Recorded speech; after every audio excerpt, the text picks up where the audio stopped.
Pendant des décennies, une tablette sumérienne brisée est restée oubliée dans les archives d'un musée. Son sens enfermé derrière des encoches effacées et de l'argile fracturée. Ce que nous voyons ici est une tablette sumérienne qui montre en fait l'arbre de vie encadré par des êtres divins. Vous pouvez voir ici les Anunnaki de chaque côté. Les chercheurs ont tenté de la déchiffrer, mais les dégâts étaient trop importants. L'écriture trop ancienne. Le message trop fragmenté. Ciel quantique a scanné chaque entaille, chaque éclat de cunéiforme. Elle a reconstitué le puzzle et déchiffré le message dans son intégralité. Ce qu'elle a découvert a laissé les spécialistes sans voix. Enfoui dans l'argile se trouvait une histoire de création, de destruction et un avertissement. Un avertissement si saisissant qu'il a résonné à travers 4000 ans. Ce que l'on avait autrefois rejeté comme une simple relique s'est révélé être une prophétie glaçante. La question est désormais la suivante. Les Sumériens racontaient-ils un mythe ou un souvenir? Une bombe à retardement au musée.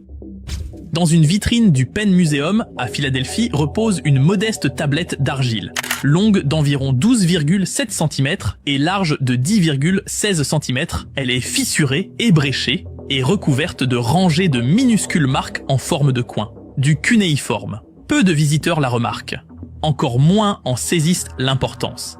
L'étiquette l'identifie comme un fragment provenant de Nippur, une ancienne cité sumérienne située dans le sud de l'Irak. C'est l'une des milliers de pièces rapportées lors des fouilles menées au 19e siècle par l'université de Pennsylvanie. Mais celle-ci est différente. Ce qui subsiste sur ces deux faces, ce sont 6 colonnes étroites, toutes densément inscrites. Bien qu'incomplètes, les spécialistes estiment que la version originale comportait environ 260 lignes. L'un des plus longs textes littéraires sumériens continus jamais découverts. Pendant des années, elle est restée à prendre la poussière parmi d'innombrables autres. Pour comprendre son message, il faut retourner à Nippur. Non pas une capitale politique, mais le cœur spirituel de la Sumer. C'était là que se trouvait le grand temple d'Enlil, le dieu suprême. Lorsque les archéologues ont fouillé les ruines de la ville, ils ont mis au jour un ancien quartier de scribes rempli de tablettes d'argile, des contrats, des hymnes, des mythes et des exercices scolaires, une bibliothèque enfouie de la mémoire humaine. Parmi elles se trouvait cette tablette, brisée et ignorée. À l'époque, ce n'était qu'un objet de plus sur une liste d'expéditions. Et pourtant, elle portait une histoire rédigée en sumérien. Une langue déjà éteinte au moment même de sa création. Conservée uniquement par les scribes comme langue savante et religieuse, sa présence témoignait de son importance. La lire cependant relevait presque de l'impossible. Le cunéiforme sumérien utilise des centaines de signes, chacun ayant plusieurs significations. Et ce fragment était endommagé. Des morceaux manquants, des encoches effacées, des fissures traversant les lignes. Pour reconstituer l'histoire, il a fallu comparer d'autres fragments venus d'Ur et de Ninive, utiliser des techniques d'imagerie avancées et, finalement, l'apprentissage automatique. Chaque progrès donnait l'impression de résoudre une énigme faite de poussière et d'ombre. Mais dès son arrivée à Philadelphie, les indices étaient là, incrustés dans l'argile, attendant d'être déchiffrés. Oubliés jusqu'à ce que quelqu'un y regarde de plus près. Pendant des années, la tablette est restée un artefact parmi tant d'autres, catalogué, photographié, puis rangé. Puis, en 1912, un jeune assyriologue allemand nommé Arno Pobel arrive au Penn Museum. Il ne cherchait pas des mythes, mais des textes historiques. Pourtant, en fouillant la collection de Nippur, ce fragment abîmé attira son attention. Ces longues lignes structurées ne ressemblaient ni à des registres classiques, ni à des contrats. Pobel a soigneusement translittéré chaque signe en lettres latines et produit une traduction approximative. Ce qu'il découvrit évoquait un vaste récit ancien. Ce n'était qu'un morceau d'une histoire plus grande, mais il se démarquait et il publia ses conclusions. Au fil des décennies, d'autres chercheurs remarquèrent des fragments similaires provenant d'autres sites, la cité d'Ur, la bibliothèque royale de Ninive. Peu à peu, les pièces s'assemblèrent. Dans les années 1980, le célèbre assyriologue Thorkild Jacobsen rassembla ces fragments en un tout cohérent. Il baptisa la composition le Eridu Genesis, et ce nom resta. Ce n'était pas un mythe ordinaire. L'histoire couvrait la création de l'humanité, l'essor des cités, l'instauration de la royauté et un plan divin pour mettre fin à tout cela. Bien que la tablette de Philadelphie ne conserve qu'une fraction de l'original, ces lignes constituent le pilier de toute la reconstitution. D'autres fragments issus de fouilles complémentaires ont permis de combler les vides, et des découvertes plus récentes ont même ajouté des passages sur le choix du tout premier roi du monde. Petit à petit, ce qui n'était que fragment est devenu lisible. L'histoire enfouie dans cette argile s'est remise à parler, et ce qu'elle disait était profond. La technologie révèle les secrets. La véritable transformation ne vint pas des mains humaines, mais des machines. Des décennies de recherche avaient permis de reconstituer une histoire partielle, mais les détails les plus fins restaient prisonniers de l'argile usée. Puis, une vague d'outils technologiques changea la donne. La photographie haute résolution, combinée à un éclairage en angle, fit ressortir les marques cunéiformes les plus discrètes, comme des ombres sur la pierre. Le balayage en 3 dimensions permit aux chercheurs de faire pivoter et d'examiner virtuellement les tablettes, révélant des angles invisibles à l'œil nu. L'imagerie multispectrale captura des traces invisibles à la lumière ordinaire, de faibles empreintes effacées par le temps mais préservées juste assez pour être révélées. Mais la véritable révolution est venue de l'intelligence artificielle. Des algorithmes entraînés sur des milliers de signes cunéiformes commencèrent à reconnaître des motifs à travers les fragments. La vision par ordinateur déchiffra des lignes denses. L'apprentissage automatique prédit les caractères probables dans les zones endommagées. Ce qui prenait autrefois des mois de traçage minutieux pouvait désormais être accompli en quelques heures, avec une précision bien supérieure. Cette tablette, autrefois illisible, parlait enfin clairement. L'intelligence artificielle reconstitua les lignes manquantes en comparant des passages similaires à travers les archives. Les chercheurs utilisèrent ces révélations pour affiner les traductions, établir de nouveaux liens entre les textes et, enfin, donner une cohérence aux fragments épars. Le résultat ? Une histoire longtemps enfouie, désormais complète. Une histoire qui commence avec les origines de la civilisation et s'achève par un déluge destiné à tout effacer. L'histoire qu'elle racontait. Une fois déchiffrée, la tablette révéla une vaste épopée, une saga qui s'étend de la naissance de l'humanité jusqu'au bord de l'extinction. Le début manque sur la tablette principale, mais d'autres fragments permettent de combler les lacunes. Ils décrivent un monde avant les villes, avant l'ordre, où les humains erraient comme des bêtes, sans temple, sans dirigeants, sans foyer fixe. La vie était chaotique et les dieux, troublés par le vacarme et l'instabilité, vivaient parmi les hommes sans recevoir le culte qui leur était dû. C'est alors que Nintur entre en scène, déesse de la naissance et de la civilisation. Elle déplore ce désordre et propose une solution. Les villes, des espaces stables et sacrés où les humains peuvent vivre sous l'autorité de rois, élever des temples et servir les dieux par des offrandes. La civilisation, affirme-t-elle, est le chemin vers l'harmonie. Le texte énumère ensuite les 5 premières cités jamais fondées. Eridu, Bad Tibira, Larak, Sipar et Churupak, chacune avec son propre roi et son gardien divin. Ces noms ne sont pas choisis au hasard. Dans la vision du monde sumérienne, il s'agit du plan sacré de l'ordre sur Terre. Chaque ville ancre la royauté, le culte et l'équilibre cosmique. Mais la stabilité engendre la croissance et le bruit. L'histoire prend alors un tournant. Les dieux, désormais éloignés du monde humain, se réunissent en conseil secret. La raison n'est pas énoncée clairement, mais d'autres mythes mésopotamiens sur le déluge font écho au même constat. L'humanité était devenue trop bruyante, trop nombreuse, trop incontrôlable. La décision est glaçante. Les dieux vont anéantir l'humanité par un déluge. Aucun humain n'est averti, aucun temple ne reçoit d'augure. Le jugement est scellé, silencieux et irrévocable. Un seul dieu refuse de se taire. Enki, divinité de la sagesse et des eaux douces. Plutôt que de défier la décision, il contourne les règles. Il trouve un moyen de parler sans être vu en train de parler. L'humain qu'il choisit est Ziusudra, un roi prêtre humble de Churupak, pieux et attentif.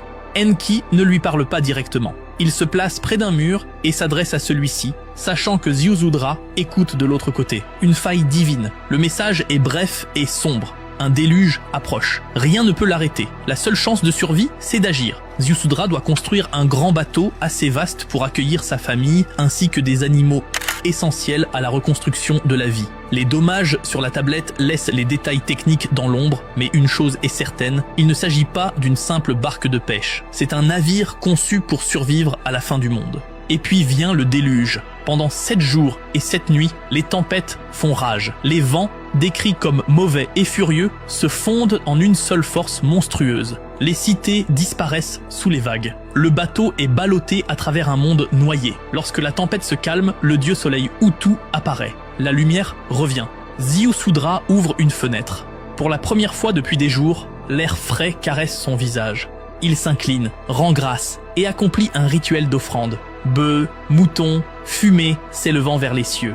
Les dieux sont touchés. Dans une scène finale, Ziusudra se présente devant le dieu céleste An et le seigneur Enlil. Il lui accorde le souffle éternel, l'immortalité, pour avoir préservé la vie et obéi à la volonté divine. Des textes ultérieurs ajoutent une ultime récompense. Ziusudra est emmené à Dilmun, la terre lumineuse où se lève le soleil. Un paradis hors de portée des mortels, le message est clair. La civilisation a été instaurée par les dieux, mais lorsque les humains vont trop loin, lorsque le bruit remplace l'équilibre, la remise à zéro peut être totale et personne ne la verra venir.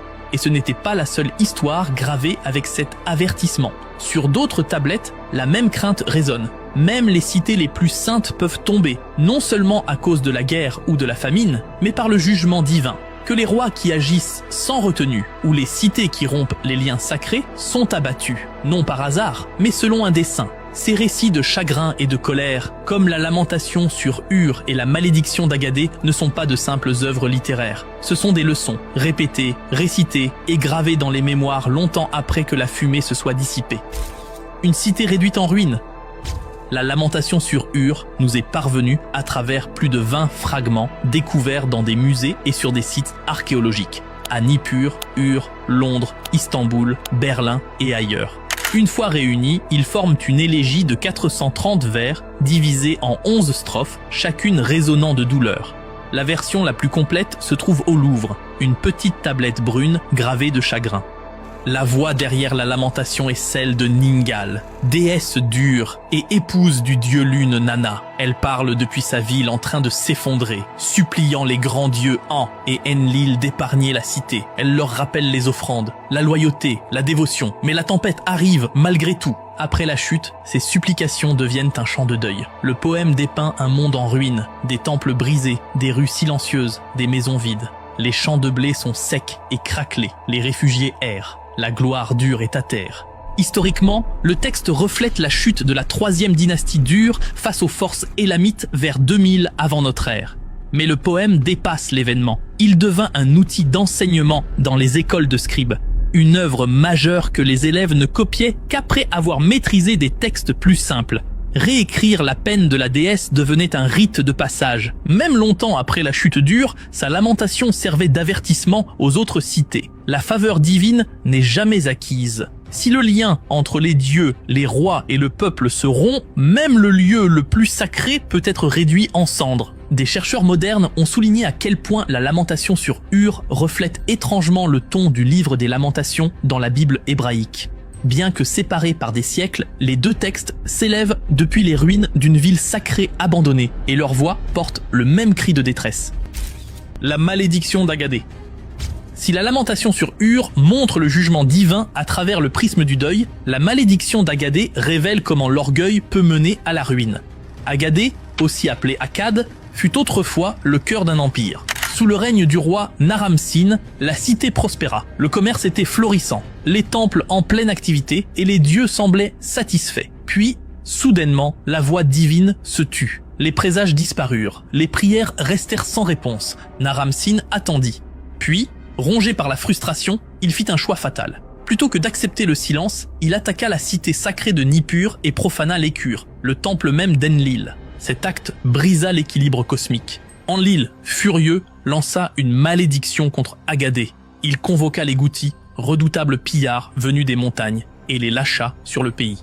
Le poème les décrit comme sauvages, inhumains, déferlant sur la terre comme une peste. Agadé s'effondra, le commerce cessa, les routes devinrent dangereuses, les champs se desséchèrent, la famine s'installa dans la ville, les prix flambèrent, un agneau ne valait même plus une poignée de grains. L'amertume se répandit sur des terres jadis fertiles. Les maisons furent abandonnées, le peuple s'enfuit, la capitale devint un désert. Une seule ligne résume la dévastation. Celui qui aspire à vivre à Agadé n'y trouve pas de foyer. Celui qui cherche le repos n'y trouve pas de lieu pour s'allonger. Bien que rédigée des siècles après le règne de Naram-Sin, cette histoire servait de critique voilée de l'arrogance royale. Elle avertissait les souverains, transgressez le sacré, et les dieux n'auront pas besoin d'armée. Ils se serviront de vos ennemis, de vos terres, et même de votre propre silence pour vous anéantir. Ces tablettes anciennes ne sont pas de simples mythes gravés dans l'argile, ce sont des avertissements, sculptés par des mains convaincues que l'ordre divin régissait chaque aspect de l'existence. Que les civilisations naissent avec la bénédiction des dieux et tombent quand cette bénédiction est rompue. Du déluge de Ziusudra à la chute dure de l'orgueil d'Agadé au chagrin de Ningal, le message se répète. Lorsque l'équilibre est rompu, même les plus grandes cités peuvent disparaître du jour au lendemain. Alors que l'intelligence artificielle redonne vie à ces voix antiques, une question demeure. Racontaient-ils seulement des histoires ou nous ont-ils laissé le témoignage de ce qu'ils avaient vu venir ?